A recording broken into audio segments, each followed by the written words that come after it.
Hello, today I have a little mini pizza box to share with you. It is 4 inches square, 1 inch deep, and it's pretty simple to put together. Now to decorate it, I did use the Painted Petals kit. This is Concord & 9th Turnabout stamp. And it was a kit. It come with dies, it come with inks, and it come with this little booklet showing you how to use it. So that's what I used to decorate the front of this. And I also have another one that I made that I'm going to make the box out of this time. In this kit, it come with these inks. Now I bought this kit, I don't know, last year and a half ago. I don't really know if it's available. I haven't looked it up. But these are really pretty colors. I love those colors together. And then these colors have been my favorite color combination for many years. They are Stampin' Up! Colors. Now these were an in color.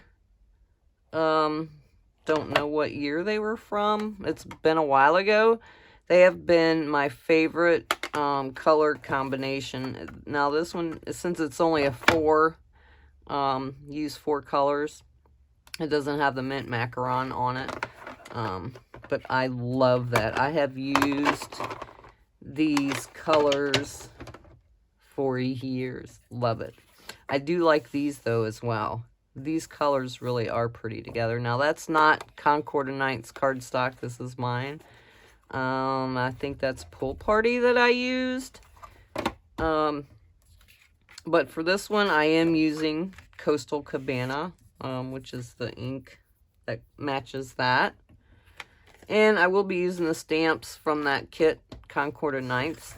Alright, so to start with the box, you need a piece of cardstock that measures 6 inches by 11. So it's really easy to use 8.5 by 11 cardstock. Cut it down to 6, ready to go. So on the short side, we need to score it at 1 inch. And I always go over mine twice. You don't have to, but I do. And then we score at 5, because this scoreboard is really old. And my little scoring tool is like worn out. But if I use this one, I like this scoring tool. But it's not made for this one, so I tend to go off the line. So anyways, that's why I double score. Now on the long side, we need to score it at 1 and 5 and 6 and 10. And that is all the scoring that we are doing with that.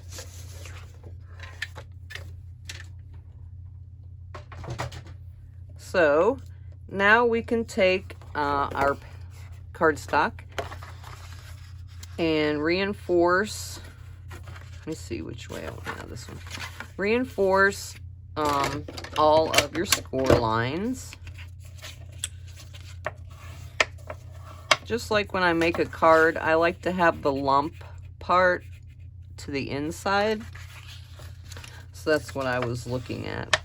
It doesn't really matter, but that's just what I like to do.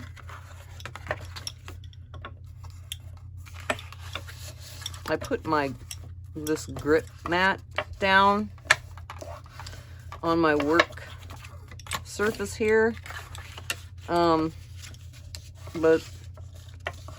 I don't know if I like it right now. For some applications, it's good, but, you know, your paper sticks to it, which is good for some things.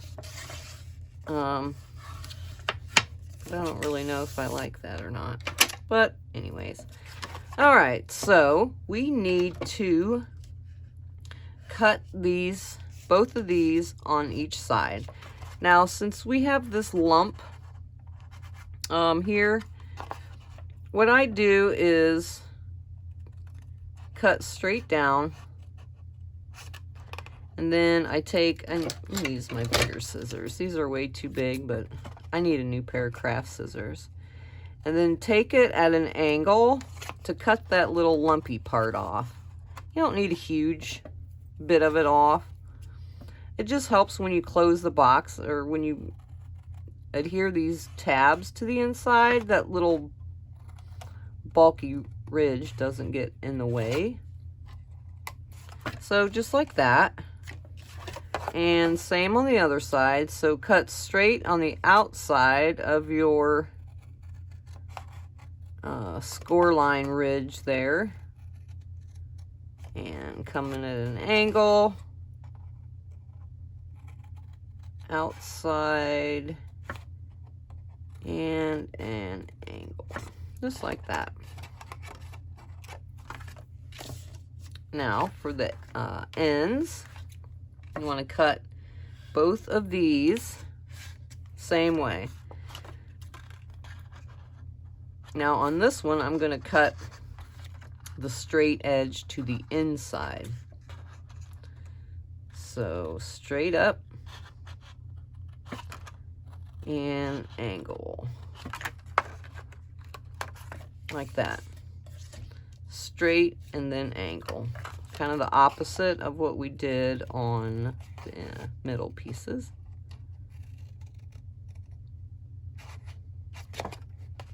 And if your piece doesn't come all the way out, just pull on it and take it right off.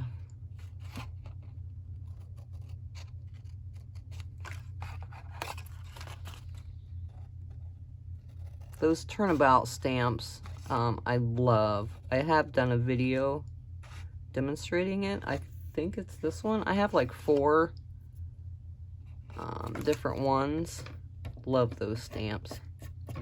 All right, so that is what it looks like. So all of these tabs are going to come on to the inside, and that's going to form our box. But first, I want to put our designer paper or stamped cardstock, whatever it is that you want to decorate your front. It's just easier to adhere this when it's flat, rather than having it put on once the box is put together, so you don't smush your lid in. Just find that easier. And you can use tape, glue, whatever. And I'm going to put that on. This is going to be the front, so if your pattern paper or whatever is directional, you want the direction going up this way. This one, other than this here being upright, this pattern doesn't really matter much. But that's what I'm going to do. Now, I'm going to use a tape runner. You can use glue if you want. It's just, for the video, the tape runner is a little faster. There's no forgiveness. So, if you put it, if you don't get your edges lined up, see, I don't like this craft mat because I can't slide anything on it. Just, if you use tape runner, just make sure that it's squared up when you put your flaps in.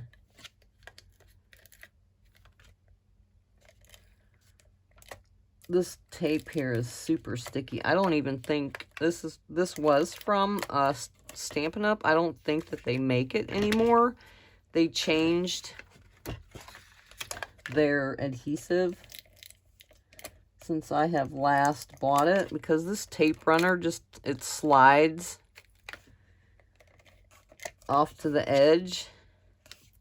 So I think they reformulated it or redesigned it. I'm not real sure. But it is super sticky. All right, so now we have adhesive on all our tabs. And I don't think it really matters which one you start with, so we're just going to start with the top. So you want to take your straight edge and fold this one in and line it up to that edge there. Same with this one. Fold it in and line it up. Now we can do now since this is our top, make sure you put these in and down. Otherwise, you're just going to have pattern paper on the bottom. So take your straight edge and line it up to this straight edge. Again, this side, fold it in, straight edge to this straight edge.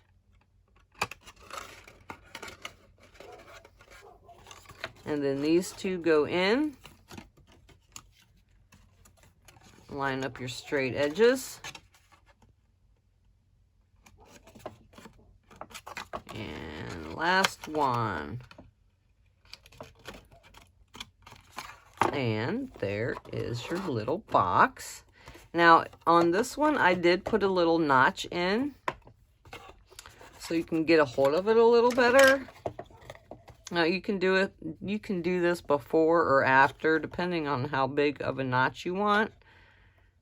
If you want it deeper, which I don't really think it needs to be deeper, but before you adhere it, you can get your punch in there a lot farther and create a bigger dome. But I think that one works pretty good. So that is the little pizza box. That's all there is to that. I just put a sentiment on here. You can put whatever you want, kind of sentiment you want. But this one, I will use the sentiment that come with this. Is really cool. It's got thank you, hello, miss, friend, and love on it. And it comes with a die. And the cool thing about this is it's solid. So when you stamp it, there's no lines to line up with. That helps when you die cut it, so it's not all becomes wonky. Some stamps are designed that way. So when I stamped this, it was on a 4 1/4 by 5 1/2 inch piece of cardstock. So when I cut this down to 3 3/4, I had these little pieces left. And the same with this one. You can see a little bit. So I'm going to try it on this. I just stamped it right on here. You can use, if you don't want that look, you can totally stamp it on the white. But I thought, you know, I have this here. I may as well use it. So I'm just going to line it up where I think it looks good on my pattern paper. Put this little piece down. And that's good. It doesn't have to be straight on your, you don't have to use a stamping tool. If you don't have one, just use a block.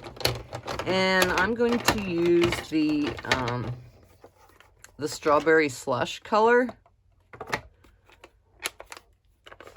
Now this is a Stampin' Up's pads are now foam. They've made foam pads for quite a long time. you don't want to push down too hard.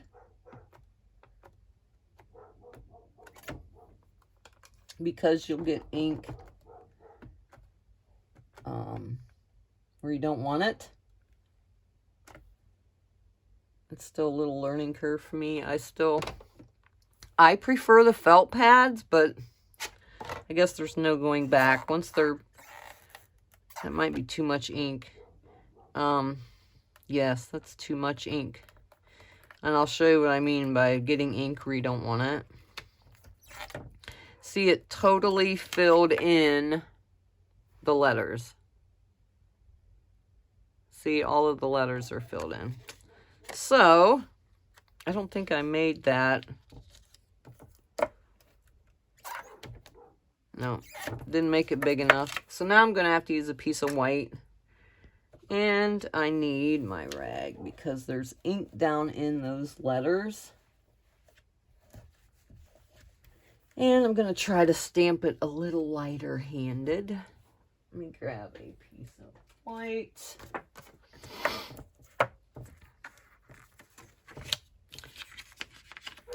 And a lot of companies do make their ink pads foam.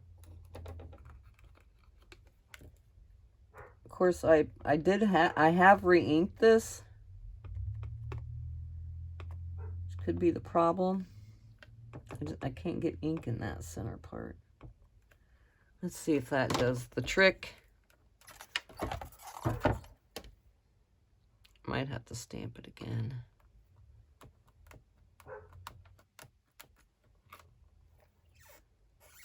Not bad, not good either. That's the nice thing about having a stamping tool. You can re-ink it again. I think I might have too much ink on this ink pad. Let's see if I can do it real light.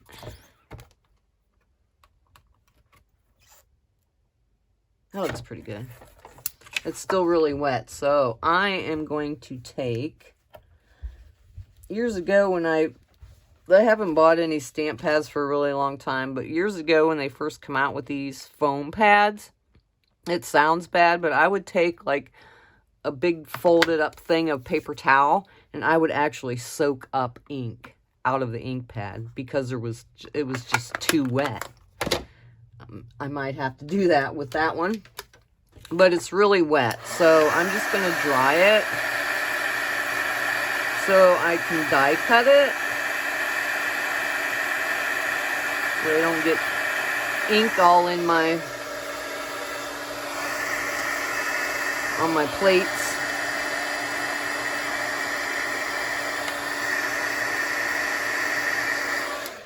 Pretty good. All right, so we're done with this.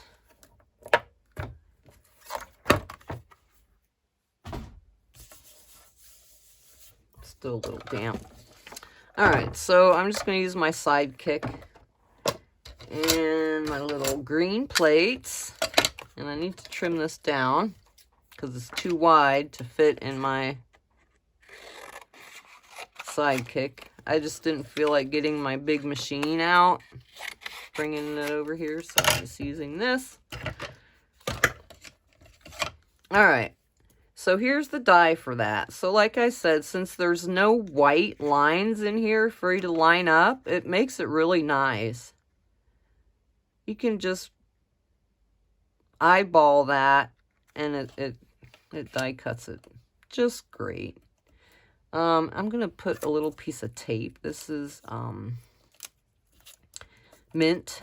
It's called mint tape from scrapbook.com. This stuff's great. I love it. Doesn't tear your paper.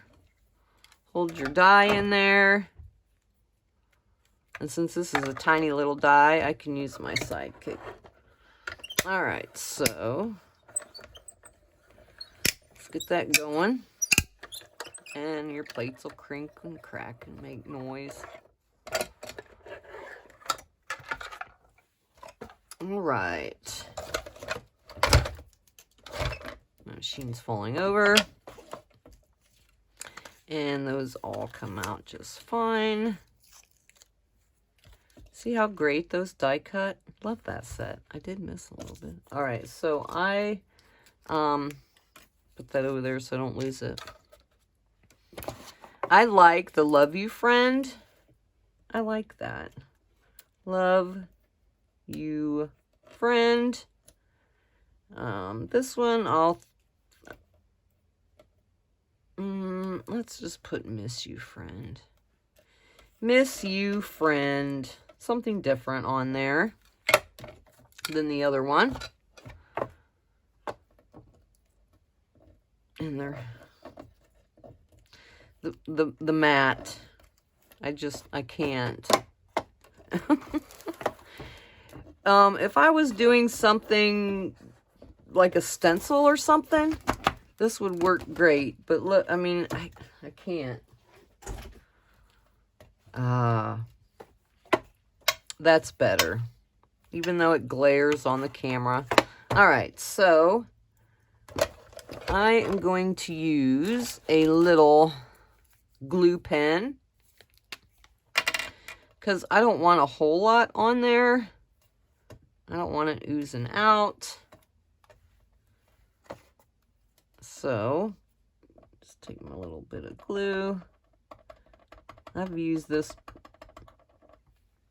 one of these glue pens for years. Zig. I like them. All right. So I'm going to eyeball that. Put that in the center.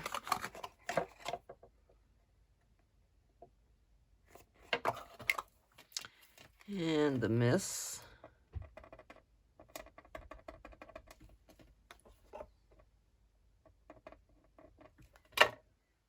I can't pick these up though. And my little tweezers. Quite handy. These are reverse tweezers. I don't remember. I ordered these ages ago, and when I didn't realize they were reverse tweezers because I ordered them on catalog from a catalog on come in the mail. LTD, that's what it is. The LTD catalog. They had this kit and they had tweezers. I was like, oh, I could use those for my craft stuff. Well, when I received them in the mail, I was like, what kind of tweezers are these? They are just the best things ever. Reverse tweezers. Need one in every craft room. And there. Miss You Friend. Love You Friend. Like I said, you can decorate these however you would like. And again, they're 4x4 by 1 inch deep. Perfect for a bracelet or a watch again. Now, if you wanted to band this, you could tie a ribbon around it because your edges are going to pop out a little bit, but it doesn't come open. But if you wanted to band it, just tie a ribbon around it and a bow. That would be cute too. That way they actually have something to kind of unwrap. But I like the little pizza boxes. Easter, you could put some little Easter candy, some little Easter treats in there. And again, decorating them and stamping on them. You could stamp on the whole piece of cardstock. It's just whatever your imagination wants to do. They'll look perfect. So thank you for watching, and I hope you give this little box a try. And I will see you next time. Bye.